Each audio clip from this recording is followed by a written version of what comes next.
ये जो चुनाव है, पहले तो मैं प्रत्याशी के बारे में कहूं, ये मेरी बहन भी लगती है, मेरी भाभी भी लगती है और हनुमान बेनीवाल जी मेरे बड़े भाई हैं। बुरे समय में कनिका बेनीवाल जी को और मेरे भाई राजस्थान के क्रांतिकारी नेता, पार्लियामेंट में राजस्थान की शान भाई हनुमान बेनीवाल जी के हाथों को मजबूत करने के लिए बोतल के निशान पे होना चाहिए। और ये बोतल का निशान ही ऐसा निशान है जिसके जरिए हमारी समस्याओं का हल होगा।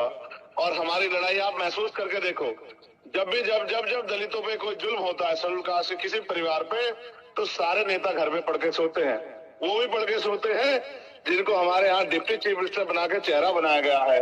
अगर कोई होता है उनकी लड़ाई लड़ने के लिए, क्या तो चंद्रशेखर आजाद होता है या फिर हनुमान बेनीवाल होता है।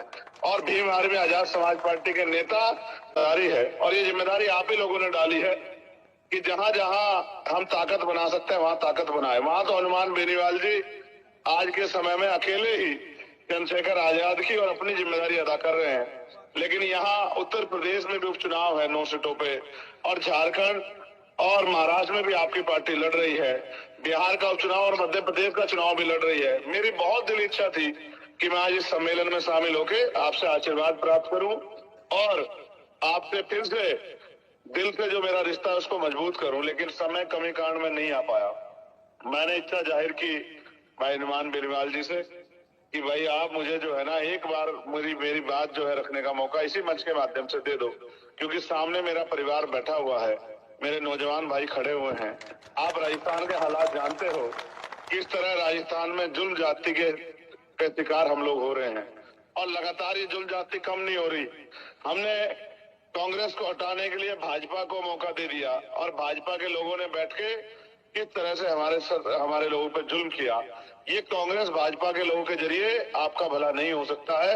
ये तो वहां जो एक नेता परंपरा हनुमान बेनीवाल के रूप में, जो जिसके नेतृत्व में किसान, मजदूर, कमेरिया, गरीब, नौजवान, तमाम दलित, पिछड़ों, आदिवासियों, तमाम लोगों की लड़ाई लड़ी जा रही है, उसको भी ये कमजोर करना चाहते हैं।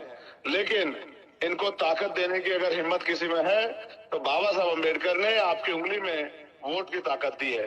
हम 10 रुपए का सामान खरीदते हैं, 4 बार सोचते हैं कि सामान खराब है, सामान अच्छा है, सामान पूरा है, सामान कम है। तो जब हम कीमती वोट डालने जाते हैं एक बार नहीं सोचते। आपने पिछली बार भी मेरा सहयोग किया, मैं इस बार भी आपसे सहयोग मांगता हूँ। आप ये मत समझना कनिका बेनीवाल लड़ रही है। कनिका बेनीवाल मेरे परिवार की मेंबर है, और इस परिवार का भाई होने के नाते इस लड़ाई में मैं इनके साथ खड़ा हूँ। मैं आप सबसे अपील करता हूँ, अगर सच में आप मुझसे प्यार करते हैं, थोड़ा सा भी अगर मेरे हाथों को मजबूत करना चाहते हो, तो एक एक वोट 13 तारीख को बहन कनिका बेनीवाल जी को और मेरे भाई राजस्थान के क्रांतिकारी नेता, पार्लियामेंट में राजस्थान की शान भाई हनुमान बेनीवाल जी के हाथों को मजबूत करने के लिए बोतल के निशान पे होना चाहिए। और ये बोतल का निशान ही ऐसा निशान है जिसके जरिए हमारी समस्याओं का हल होगा।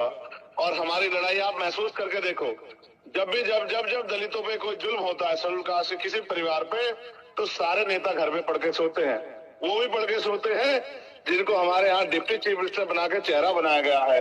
अगर कोई होता है उनकी लड़ाई लड़ने के लिए, क्या तो चंद्रशेखर आजाद होता है या फिर हनुमान बेनीवाल होता है। और भीम आर्मी आजाद समाज पार्टी के नेता लगातार मेहनत करते हैं, लेकिन मैं मानता हूं कि इस सहयोग के बिना हमारी लड़ाई आगे नहीं बढ़ेगी। मेरी तो दिली इच्छा थी कि मैं वहां आके प्रचार करूं। आप जानते हैं झुंझुनू में भी हमारे प्रत्याशी लड़ रहे हैं, लेकिन मैं समय कमी कारण आज नहीं आ पाया हूं।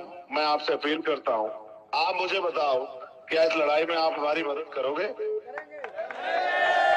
नहीं, आप बहादुर लोग, आपकी आवाज भी बहादुर की तरह आनी चाहिए। बताओ, मदद करोगे नहीं करोगे? हनुमान बेनीवाल जी के हाथ मजबूत करोगे नहीं करोगे? तो कनिका बेनीवाल जो हमारे परिवार का सम्मान है, कहते हैं कि बेटियां बहनें घर की बहुएं सम्मान होती है। आप जानते हैं कि जब हनुमान बेनीवाल जी और मैंने जब हमारे किसान बेटी के साथ, हरियाणा की बेटी के साथ